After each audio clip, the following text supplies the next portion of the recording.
Frente e Verso tem o apoio de Vurt. Aqui a internet é de verdade. Contrate já. Internet é Vurt. A mais rápida, sem travamento, a melhor fibra ótica de Goiás. Internet Vurt. Aguardente 77, puríssima e artesanal. Desde 1990. Qualidade e sabor inconfundível. Almeida Contabilidade. Contabilidade rural e empresarial. Abertura e fechamento de empresa. Declaração de imposto de renda. Pessoas físicas ou jurídicas. Contábil ou fiscal. Almeida Contabilidade. 62 991 93 49 51. Cross Girl.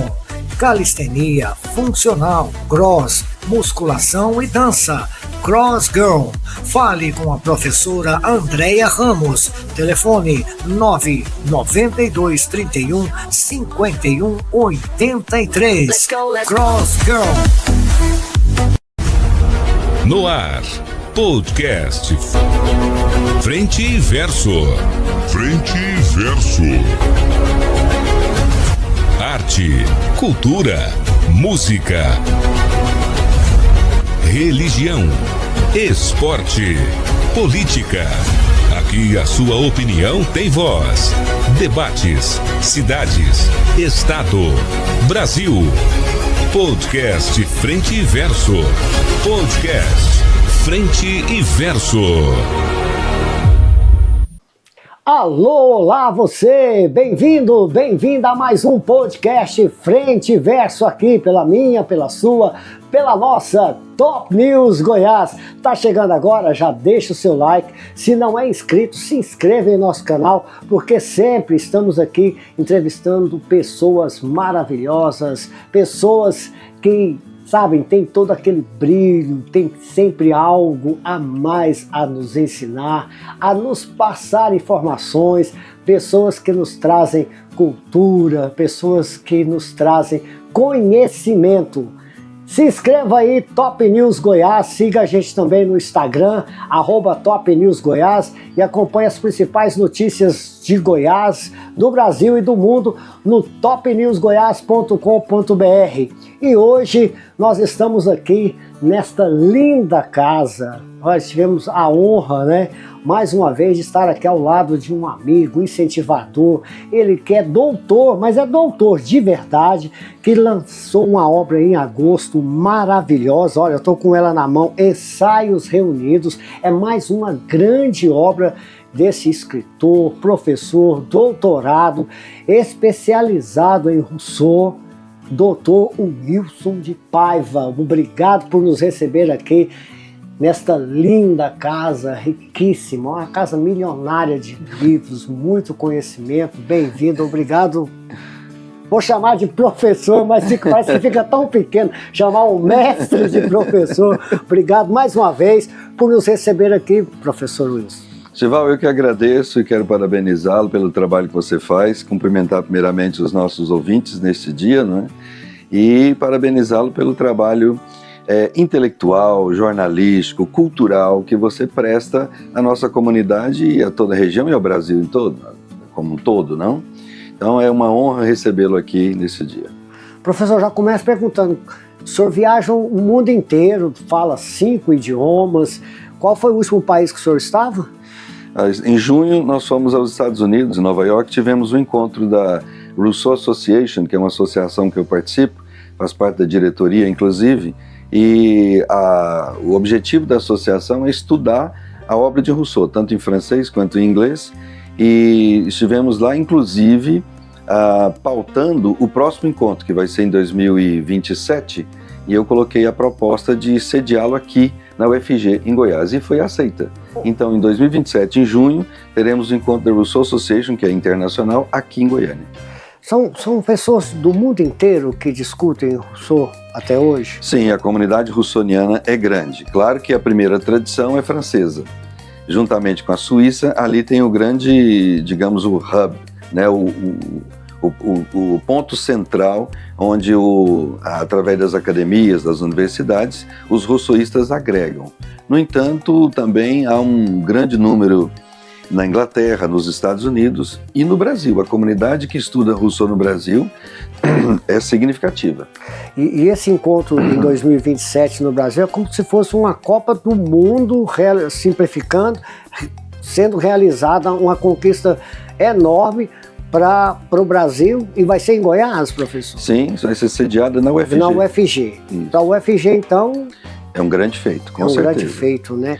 E outra, eu queria saber do senhor, o senhor lançou agora em agosto aqui o Ensaios Reunidos, essa obra magnífica, né? Exato. Tá nas principais plataformas, mas nós vamos deixar aí também para você que quiser adquirir essa obra aqui, tá? O endereço no rodapé, o telefone para contato. Fala dessa obra pra gente, professor. O senhor, e do lançamento, que teve personalidades incríveis lá prestigiando o lançamento do Ensaios Reunidos. Quem teve lá? Então, foi lançado agora, dia 22, no auditório do Instituto Geográfico, né? Histórico e Geográfico de Goiás, que fica de frente à Praça Cívica.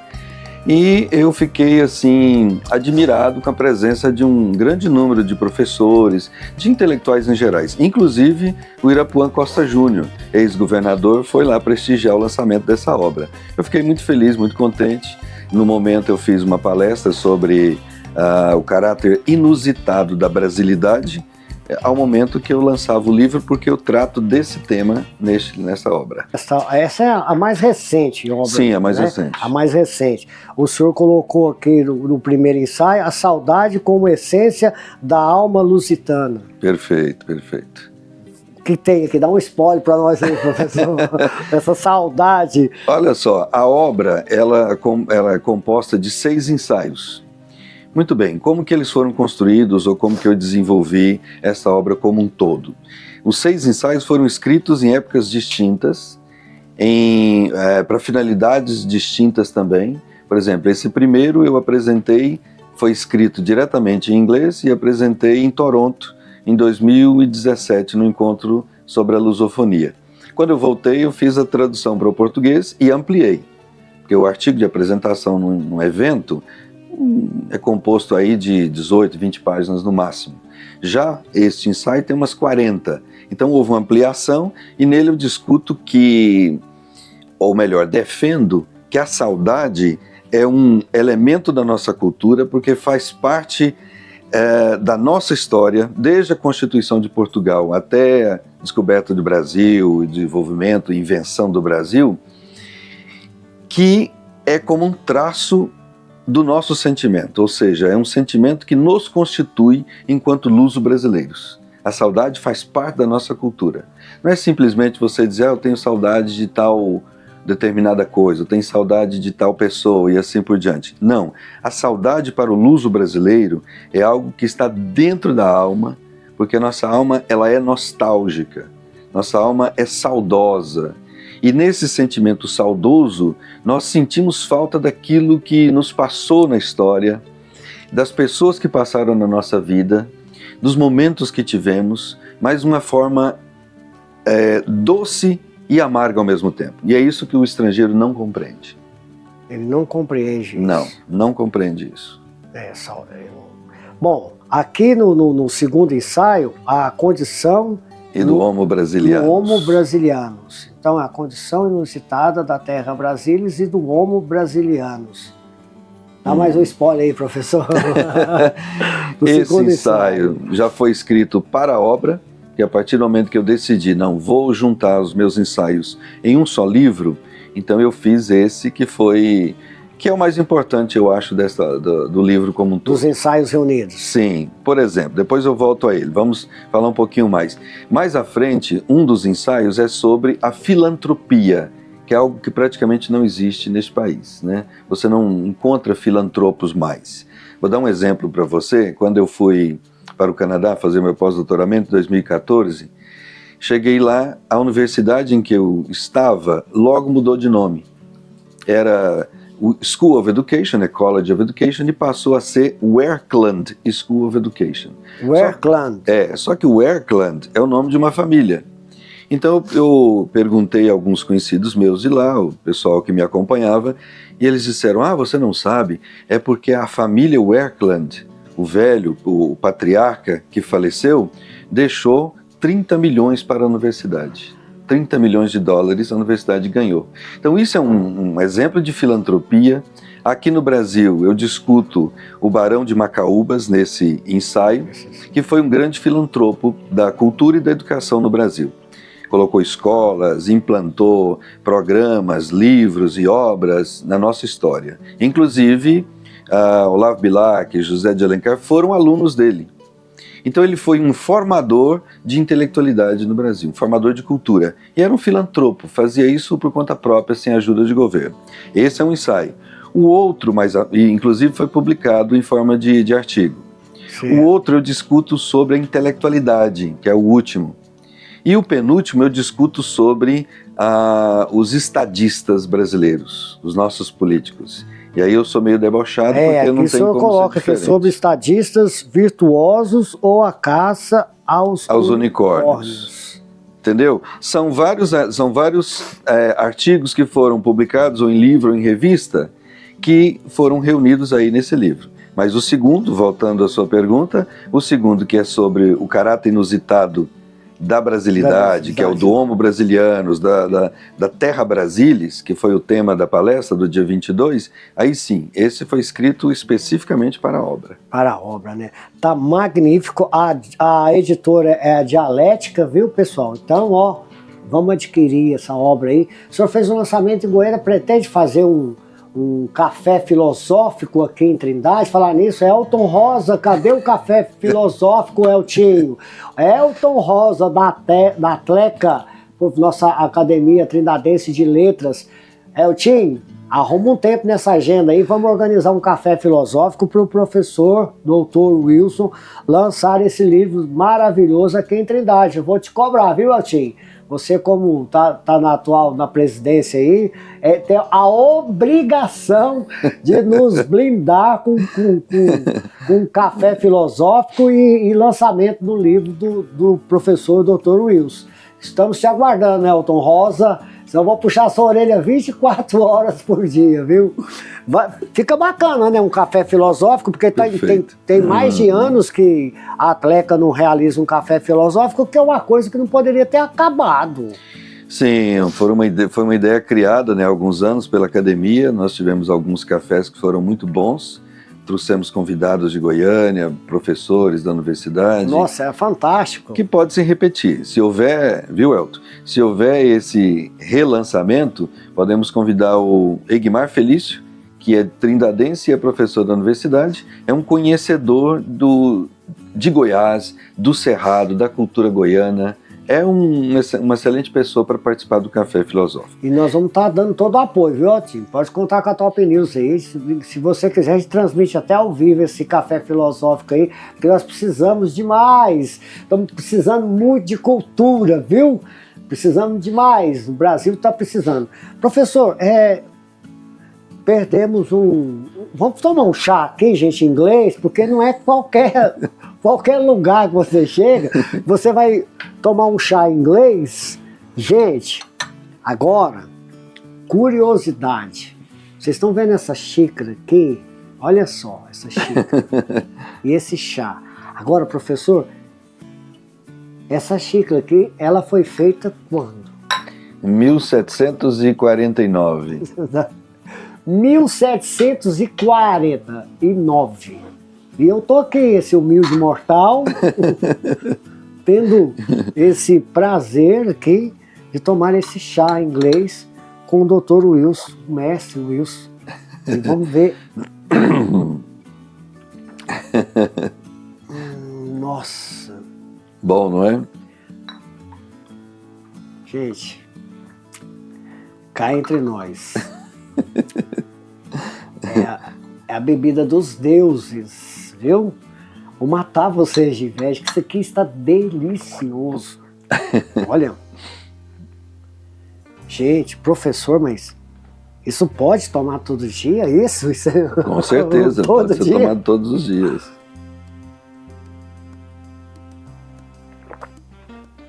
Nossa. Não dá para expressar o sabor Que coisa diferente de tudo que eu já bebi em minha vida, eu já tomei em minha vida. Eu nunca tomei, 57 anos de idade.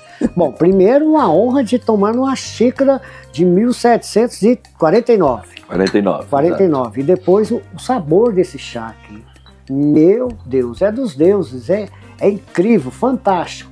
Não tem explicação. Depois nós vamos passar para o nosso amigo internauta esse chá aqui, professor. Isso aqui tem que ser, essa informação... compartilhado, né? Tem que ser compartilhado. Isso. Para você que saboreia uma coisa muito de excelência, um chá de excelência, esse aqui tem que ser compartilhado. Eu vou tomar um pouquinho, gente, espera aí.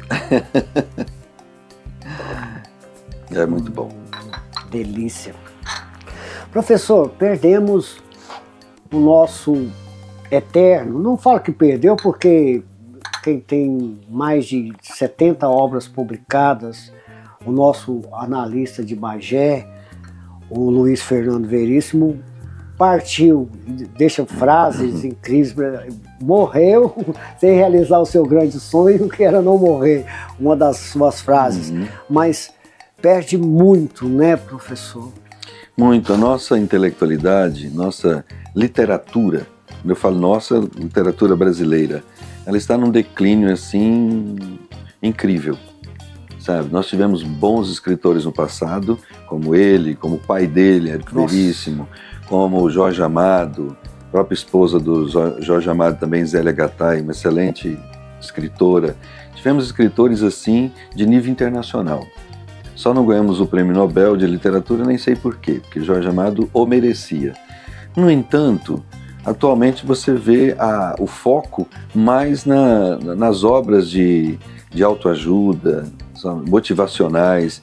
Quando você vai aos aeroportos, por exemplo, todos os títulos são desse nível. Não tem mais assim, uma produção literária significativa, nem regional mais. Nem regional? Nem né, regional. Está em extinção mesmo? Total? Eu acho que sim, em declínio. Talvez extinção não seria muito escatológico dizer isso, mas pelo menos em declínio sim. Por exemplo, qual seria hoje, em Goiás, o Bernardo Ellis da atualidade? Não existe. Não tem. Não existe quem escreva aquela obra regionalista que fala do mundo interiorano de Goiás, das rinhas, das brigas até, das amizades, dos negócios, enfim, o cotidiano do nosso interior. Ele não é mais retratado, como o Bernardo Ellis retratou com maestria. Uma obra fantástica, uma obra...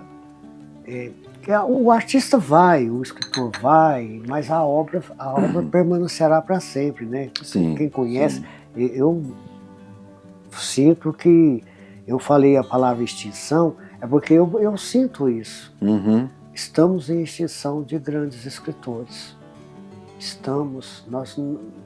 Você não consegue achar, não só Goiás, Minas, que produzem também grandes escritores, Norte, Nordeste, muitos escritores famosos, que fizeram obras assim, que eternas, são eternas, obras eternas. Sim.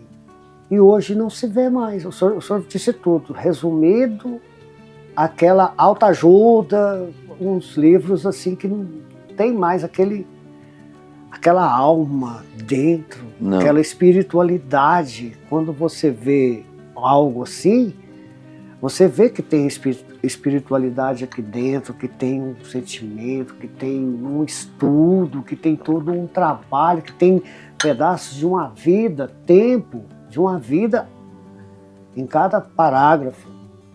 Então tá difícil.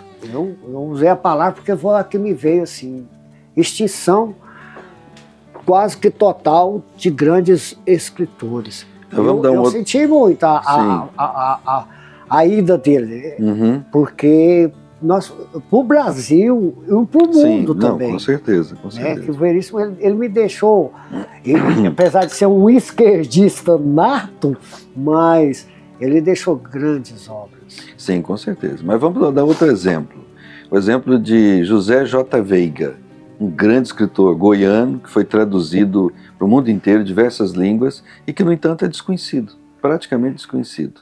Entre nós mesmos. Entre nós mesmos. Então. E outra coisa, fazem aqueles prédios, viadutos, fazem aquelas obras de Estado.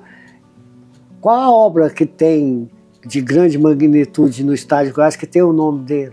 Não tem. E que eu saiba, não. Não tem.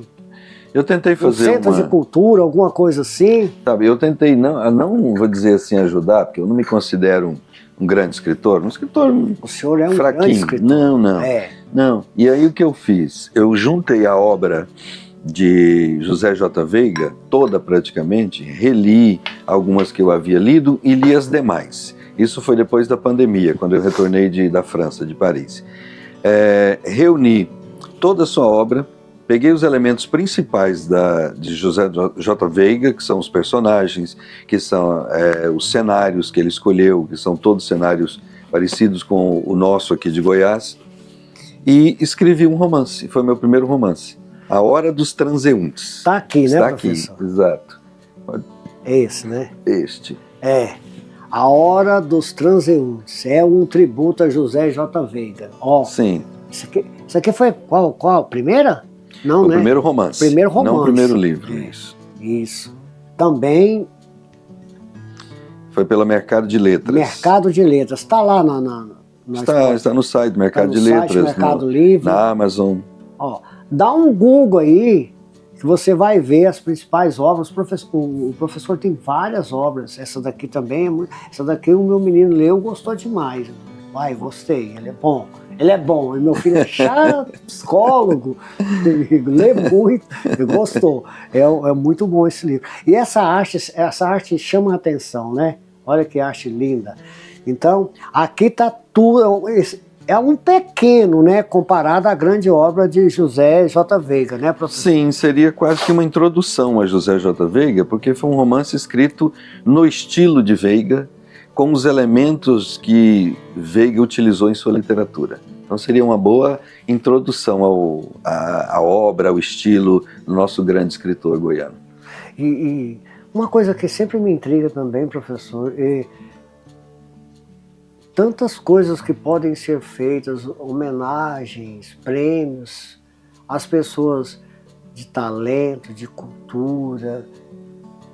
E eles sempre esperam para morrer, para depois fazer. Eu não quero receber homenagem depois de morto, não. Senhor... pessoal, vamos homenagear o professor enquanto ele está vivo, viu? Enquanto ele está vivo, porque olha quantas obras maravilhosas ele tem, leva o nome do nosso estado para o mundo inteiro, sabe? Hoje o senhor está na Universidade Federal de Goiás. Sim, eu trabalhei um período aqui mesmo, na Faculdade de União de Goiáses, né? Agora é Unigoiáses. Depois eu fui para a Pontifícia Universidade Católica, trabalhei um período lá também, e depois para a Universidade Federal de Goiás, onde estou agora. Vai puxado, professor? Porque é dedicação exclusiva. O nível é muito alto, né, professor? De certa forma sim, porque não é só graduação que nós trabalhamos, né? Eu trabalho com os que estão fazendo mestrado, fazendo doutorado, e além dessa orientação de nível de pós-graduação, há os eventos também, congressos, encontros que você deve participar, organizar também eventos, e a pesquisa. Às vezes você trabalha mais em casa com a pesquisa, sobretudo do ponto de vista teórico, que você não tem uma pesquisa empírica, vai lá e observa o fenômeno. Não, você tem que estudar, sentar e ler, interpretar aquilo e produzir. Essa é a pesquisa teórica. É o que mais temos na universidade. É o trabalho, é o que nos desgasta, entre aspas, mas é o que nos toma em termos de trabalho. Certo. E para 2026, tem alguma novidade por aí? Temos. Eu tenho um grupo de estudos chamado Rei Rousseau. Rei com J, porque é em espanhol. Que é Grupo de Estudos Ibero-Americanos em Rousseau. Nesse grupo nós temos em torno de 30 professores, pesquisadores de vários países da América Latina, desde o México até o Chile. E o ano passado nós organizamos nosso primeiro congresso, foi em Buenos Aires, em junho. E neste ano não teremos, porque é bianual. O ano que vem, nós teremos, em 2026, teremos um encontro em Santiago do Chile, do Rei Rousseau. Essa é o foco principal para 2026. Sim, 2026. E além, 2027 está trazendo aí o encontro... Isso, da Rousseau Association. Da Rousseau Society, isso. Então vamos lá. Está planejando alguma obra ou por enquanto não? Por enquanto focar mais aqui nesse lançamento. Sim, mas... Os ensaios reunidos. Sim, mas nós não paramos nunca, né? Eu já estou o senhor está sempre escrevendo, né, professor? Já tenho um terminado, que é a Estética de Rousseau. Já está terminado? Já está terminado. Meu Deus, esse homem não para, isso é uma máquina, meu Deus do céu. Já enviei para a editora, já está sendo analisado, e estou escrevendo o segundo romance, que é o Fausto.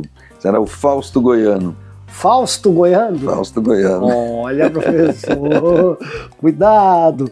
Esse daqui foi que ano, professor? Esse aqui é o Barafunda. Barafunda. Barafunda. É outra obra de arte também. Esse aqui foi pela editora Kelps, mas está tudo lá. Esse foi 2010. Esse aqui foi 2010. Então são várias obras do professor Wilson. Esse daqui também é maravilhoso, gente. Vale a pena.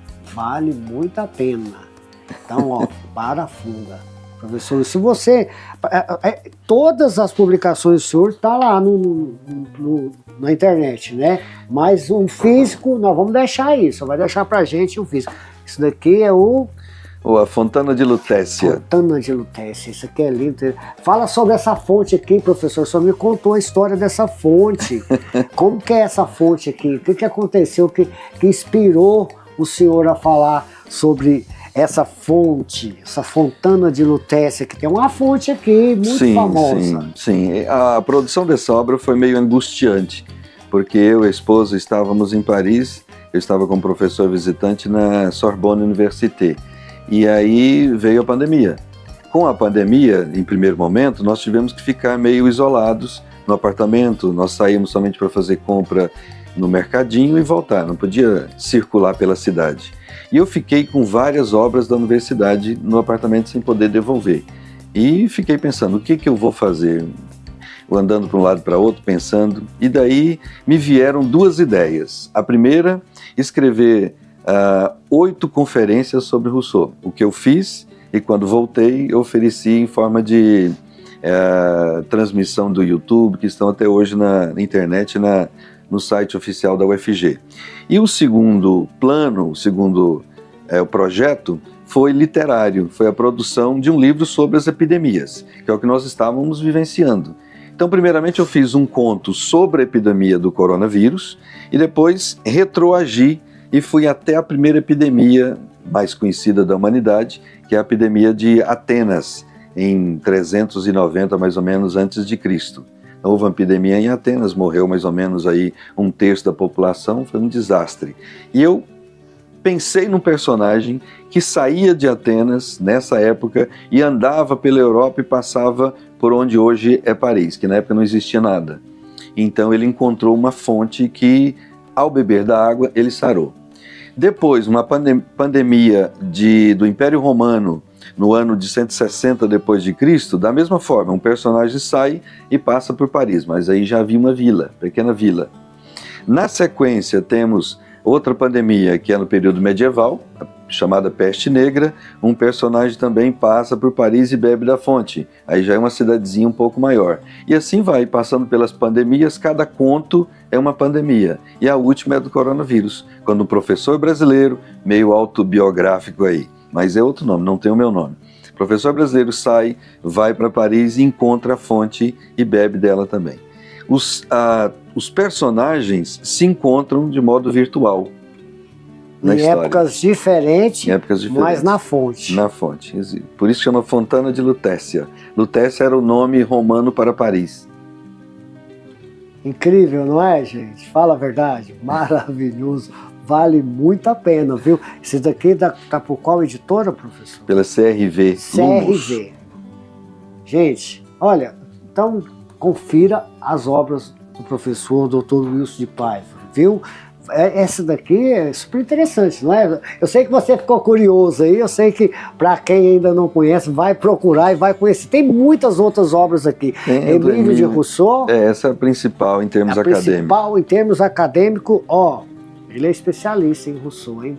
Fala sobre essa daqui, professor, da Dialética também, da editora Dialética. Isso, essa obra é a dissertação do mestrado. Assim que eu defendi o mestrado, eu reorganizei o texto em termos de livro, retirando muitas notas de rodapé para ficar menos acadêmico. E foi publicado. Esse livro é muito vendido, porque virou referência no Brasil inteiro sobre os estudos de Rousseau. O senhor é especialista mesmo em Rousseau, né, professor? Vamos dizer assim... O senhor é o mestre do Rousseau hoje, né? Ainda há essa obra aqui ainda, que é sobre Rousseau também, que é o resultado das conferências que eu falei. A estátua de Glauco? Isso. As conferências foram transmitidas pelo YouTube e depois organizadas em livro, editado pelas edições Loyola. Gente... Então, como você disse, não é bem um especialista, mas um leitor de Rousseau eu me classifico. O cheiro do livro, gente. Olha, aqui acontecem coisas assim incríveis. Primeiro, um chá em inglês numa xícara de 1749. Um chá que não tem explicação. Não tem como expressar o sabor dele. E aí, olha que delícia. Nossa. Doutor Wilson, esse palpável aqui é demais, né? Fala mais um pouquinho aqui, professor. Não tem como igualar, né? Você dizer, hoje em dia, por exemplo, os estudantes gostam de PDF, e-book e etc. Mas não tem. Você pegar um livro assim, manuseá-lo, passar as páginas, sentir o cheiro como o Estival fez agora, é inigualável, não tem como nem explicar. É uma experiência única. Né? É única, né? Única.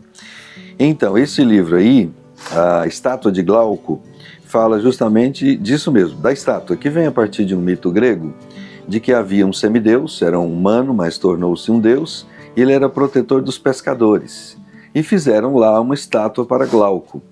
E a estátua muito importante, só que ela foi afundando, as águas subindo, de forma que ela ficou totalmente submergida pelas águas do mar. E vieram as crostras dos recifes, vieram também as algas, e acabaram que se enrolaram ao redor ali daquela estátua, e a estátua perdeu o seu brilho, perdeu a sua beleza, e tornou-se quase um monstro feio. E Rousseau faz uma comparação da estátua de Glauco com o homem. O homem também foi criado bom por natureza, que é a grande frase de Rousseau, que todo mundo conhece. O homem nasce bom, no entanto a sociedade que o corrompe. E é exatamente isso. E o homem foi corrompido pelos problemas sociais, pelas brigas, pela inveja, pelo luxo, pela política, digamos hoje, né? Porque a política mais feia do que a nossa não tem... É como se Rousseau estivesse falando da nossa política.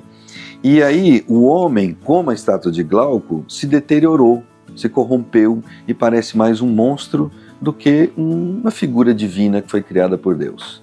Essa é basicamente a essência dessa obra, em que eu discuto essa leitura de Rousseau, como é que o homem se tornou corrompido e como que nós podemos fazer para resgatá-lo, resgatar a beleza original da estátua de Glauco, que aí eu defendo, é pela educação. Tudo pela educação. Pela educação. Professor, o senhor tocou num assunto que não dá para falar com o senhor sem não falar da política, né? Porque nós podemos ver, principalmente a política na cultura, a política na cultura, que nós cada vez mais nos decepcionamos em saber que às vezes tem uma verba ali que é de um governo, que vem para os estados, que vai para os municípios, e essa verba ela se desfaz no meio do caminho, pela metade, através dos corruptos que existem, né? Uhum. E o artista mesmo, aquele que necessita daquele incentivo financeiro para colocar a sua obra, mostrar o seu trabalho, acaba ficando sem nada. Isso será que um dia no nosso Brasil vai mudar, professor, ou não? Qual que é a opinião do senhor sobre isso? Porque é tão triste de ver tantos talentos que nós temos na nossa cidade, no nosso estado, que estão aí à deriva, Sim. sabendo que a política proporciona verbas como leis de incentivos Paulo Gustavo, Rouanet, Aldir Blanc, mas ela não chega lá, porque as cartas estão marcadas no caminho desse dia. Então, Estival, essa eu considero a pergunta de $1 milhão, né? É a pergunta que muito complicada, muito difícil e complexa também para responder. Mas eu tento responder aqui nesse livro, porque a obra tem o título de Ensaios Reunidos, mas o subtítulo de Cultura, Política e Educação. Justamente por isso, porque política é um dos temas que eu trato aqui. Sobretudo quando eu falo dos nossos estadistas. Aí eu faço uma crítica dos nossos estadistas desde Tomé de Souza, lá o primeiro governador e vice-rei do Brasil, as suas dificuldades, porque não foi fácil para ele. Apesar desse nome bonito, vice-rei, ele tinha que carregar até lenha se ele quisesse ver o trabalho sendo desenvolvido aqui no Brasil. E de lá para cá nós tivemos outros estadistas que podemos ressaltar aí, como eu ressalto na obra, como Dom Pedro II, Rui Barbosa. Rui Barbosa não ganhou para a presidência, mas ele foi um intelectual significativo para a República. Dom Pedro II era muito culto, né? Muito culto. Ele Dom Pedro II, muito conhecimento, muito, né, professor? Ele falava 6 idiomas, entendia mais uns 6, ao todo 12, conhecia muito de ciência. Ele, inclusive, trocava cartas com Thomas Alva Edison, criador da lâmpada, e outros cientistas do mundo inteiro. Ele falava francês muito bem, então se correspondia com cientistas intelectuais do mundo inteiro. Era um verdadeiro estadista. Eu tento resgatar isso aqui na obra, Estival, e faço a seguinte comparação. Se compararmos esses estadistas com os últimos que nós tivemos, é uma lástima, é uma desgraça. Nós decaímos total. Assim, como se fosse numa ladeira para o pântano. Inclusive eu comparo nossos políticos como sapos na lagoa, uma lagoa pantanosa. Justamente por isso que você estava falando. Ou seja, temos uma produção econômica muito grande. O Brasil é um dos países mais ricos do mundo em potencial. Temos um território imenso, também um grande potencial. Uma cultura inigualável. A nossa cultura é riquíssima. Darcy Ribeiro, na sua obra O Povo Brasileiro, ele diz que a maior herança ou dádiva que o Brasil pode dar para o mundo é a sua cultura. No entanto, tudo isso é atrapalhado pelo nível de política que nós temos e de políticos que nós temos. É um horror. Vem do berço, né, professor? Não vem tanto da escola, da faculdade, vem do berço, do caráter do brasileiro em si, porque não tem outra explicação. Às vezes você até conhece certos políticos que não fazem tanta politicagem, que procuram fazer uma política do bem. Às vezes você vê um político que entra na política, ele entra aquela pessoa boa, honesta, transparente, te dá até esperança, que é uma esperança, mas o sistema, a forma dos outros, o andar da carruagem vai corrompendo. Quando você percebe, você vê que aquele que era o que você acreditava que seria o honesto se tornou pior, mais desonesto que aqueles que já estavam. Exato. Eu, inclusive, nem respondi a sua pergunta, né? Se você... o que eu acho e se vai ter algum... Tem esperança para isso? Não, eu sou meio pessimista. Eu acho que não tem, não. Tem não, né? Não, acho que nós chegamos ao fundo do poço sem corda para subir. Sem barranco para escorar. Sem barranco, porque é como você disse, está na cultura do povo brasileiro. Eu vou dar 2 exemplos para você, quando nós pensamos e discutimos sobre isso. O brasileiro, independente da condição financeira, se ele está numa bicicleta ou se está numa Hilux, ele está passando numa estrada, cai um caminhão, ele para ir lá pegar a mercadoria. Saquear a carga. E não tem na consciência de que isso é um roubo. Ele está se apropriando daquilo que não é dele. Isso é roubo, é furto, entende? Mas não tem isso na consciência. O cidadão vai numa fila. Se ele tiver oportunidade, ele passa um, passa outro e se sente assim avantajado. Ganhei meu dia, porque enganei. Isso está na nossa, infelizmente, na nossa cultura. O Roberto da Mata, que é um antropólogo brasileiro, foi professor nos Estados Unidos, ele fala disso. Ele desenvolve o estudo dele sobre o jeitinho brasileiro. Ele fala que esse jeitinho que nós damos, com papel, com documento, com qualquer coisa que seja para se dar bem, está na estrutura e na raiz da nossa cultura. Aí você pega, trazendo isso para o político, pega um exemplo que eu vou dar. Quando eu estava no Canadá, fui convidado por um amigo meu, que era conhecido de um deputado, fui convidado para visitá-lo, deputado federal. E eu fiquei pensando, mas você não vai marcar audiência com ele? Não, não precisa não, a casa dele é bem aqui pertinho, vamos lá, disse meu amigo. Fomos. Chegamos lá, uma casa simples, mais simples do que a minha, não tinha cerca, nada. Batemos a porta, quem veio para nos responder foi sua esposa, e ela disse, o deputado chama Jerry Pickard, chamava, porque ele faleceu recentemente. Ela disse, ele está trabalhando na horta, o deputado federal trabalhando na horta. Olha só. E aí ele limpou as mãos, colocou um blazer, veio e nos atendeu. Nós conversamos mais de 2 horas, sobre política, economia canadense. Foi uma conversa muito boa. Pela simplicidade dele, você vê o nível de seriedade, o nível de honestidade que nós não temos, infelizmente, na nossa cultura política brasileira. É uma lástima. É uma lástima. Enquanto o senhor que viaja muito, viaja o mundo inteiro, a gente vê, o senhor já deve ter presenciado juízes, né, de tribunais aí, indo de bicicleta. Sim. Porque lá o transporte funciona, né, professor? Sim, lá não tem tanta necessidade de você ter um carro próprio, porque o transporte funciona, né? O transporte público funciona, a cultura funciona. O senhor me disse uma vez sobre a questão da honestidade. O senhor pegou um táxi e deixou a carteira no hotel. Como que foi essa história, professor? Também no Canadá. No Canadá, né? Sim, foi uma das minhas viagens ao Canadá. Eu fui para participar de um encontro, então fiquei no hotel. E depois fui visitar um amigo meu, antigo, e pedi o Uber, tirei a carteira para tirar o cartão e deixei a carteira do lado. E quando o Uber chegou, eu saí meio rapidinho, né, e esqueci a carteira. E fui. Foi mais ou menos uns 40 minutos de viagem, Toronto é muito grande. Quando cheguei na casa do meu amigo e fui pagar, fui tirar a carteira, ela não estava no bolso. Não. Aí lembrei que tinha ficado no hotel. E aí o meu amigo, nós ligamos para o hotel e lá no lobby do hotel estava cheio de gente chegando, entrando e saindo. E um rapaz do hotel olhou e disse, não, a carteira está aqui, nós vamos pegar e guardar para o senhor. Olha que fantástico. É um exemplo de honestidade, né, que infelizmente não temos aqui.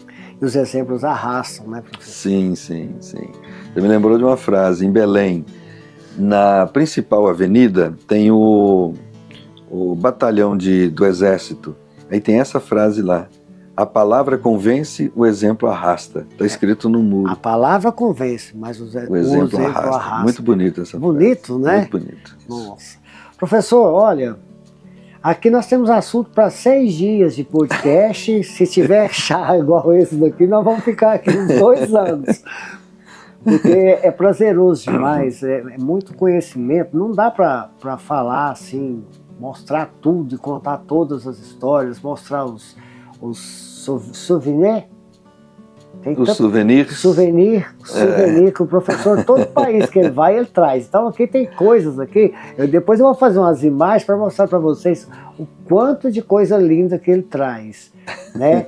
E eu quero, desde já, agradecer demais. Eu fico muito grato, muito feliz de poder passar esses momentos tão agradáveis aqui com o senhor dispor do tempo do senhor, que é tão resumido, é tão curto, mas muito obrigado de coração por me aceitar aqui, por nós podermos ter gravado esse podcast aqui e de dizer a você, amigo internauta, que nós vamos deixar toda a rede social aí do professor, os endereços, e se você ainda não conhece as obras, passe a conhecer, porque são fantásticas, são magníficas e precisamos do café filosófico o mais rápido possível.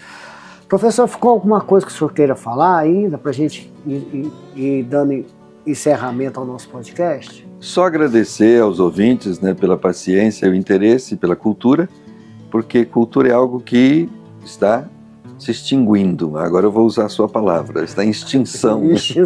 E eu quero agradecê-lo por essa oportunidade, porque o prazer é meu recebê-lo aqui na minha casa, é sempre bom conversar sobre isso. Fizemos aqui uma espécie de café filosófico, né? Falamos de diversos temas do ponto de vista filosófico. E da mesma forma que eu desenvolvo aqui no 5º ensaio, cujo título é Sobre Estadistas Virtuosos, ou a caça a unicórnios, eu comparo os estadistas a unicórnios. O bom político é um unicórnio, ou seja, só existe na imaginação, não existe na prática. Assim também são quase assim são os intelectuais. Então eu quero agradecer e parabenizá-lo por essa iniciativa, porque o jornalista também é um intelectual na sociedade, que é aquele que divulga a cultura, divulga os conhecimentos, então faz parte desse movimento que nós chamamos de movimento intelectual. Então seu papel é importantíssimo na sociedade e eu agradeço por essa oportunidade que tivemos nesta manhã. Vamos agradecer a primeira-dama. Não sei, não. O senhor a chama de Mon Amour? Eu chamo de Mon Amour, né? Meu amor em francês. A gente mistura aqui as línguas. Será que ela vai gostar de falar o nome dela? Ou deixa ela no anonimato? Não, ela vai gostar, sim, porque a importância da família ela é muito grande. Eu não me lembro agora qual foi a conferência que eu dei, e uma pessoa comentou isso, né? Depois, na hora do debate, a pessoa falou assim, 90% do que você disse aí deve-se à esposa. Eu falei, com certeza, pelo apoio que ela dá. Aliás, ela é, em alguns contos, em alguns escritos que eu tenho, ela é a minha primeira ouvinte. Eu ouço, eu leio, e ela fica prestando atenção de, isso ficou bom. Não, isso não ficou. É a minha primeira crítica. Portanto, sem ela, muita coisa que não seria possível. Fantástico. Professor, gratidão, obrigado demais, viu? Deus abençoe muito. Eu que agradeço. Muita saúde, muita paz. E nós nem falamos que ele é instrumentista também. Qual instrumento? Clarineta. Clarineta, tá lá. Ó, e toca muito, viu? É o mal desses grandes escritores. Eles sempre têm que ultrapassar a barreira. Não basta só escrever muito, pensar muito, tem que tocar um instrumento. E pinto também, né? E pinto também, esses quadros aqui, a capa. Essa arte aqui foi o senhor que fez, sim, né? Sim, exatamente. Olha que maravilha. Gente. Há uma professora canadense, chama Colleen Cavalila, que ela veio aqui em casa, nos visitou, e eu preparei um churrasco para ela. E ela disse, Wilson, você é um homem renascentista. Eu fiquei elogiado. Aceito. Aceito. Em nome de Jesus, aceito, né, professor? Maravilha. Bom, eu vou tomar mais um pouquinho de chá. E você, que esteve conosco até agora, muito obrigado por tudo, tá bom? Compartilhe com os amigos, a arte e cultura é fundamental. A você jovem aí que está assistindo, né? Você pode ser o que você quiser, estude. O que você sonhar, o que você quiser, estude muito, aprenda, procure conhecimento, conviva com pessoas de bem, que façam o bem. Fazer o bem não machuca, pelo contrário, o que você faz aos outros, você está fazendo a você mesmo. E acredite sempre, bem maior do que aqueles que querem te derrubar, é Deus que te levanta todos os dias. Até o próximo podcast Frente e Verso. Gratidão. Valeu mais uma vez, professor. Obrigado. Até mais para vocês.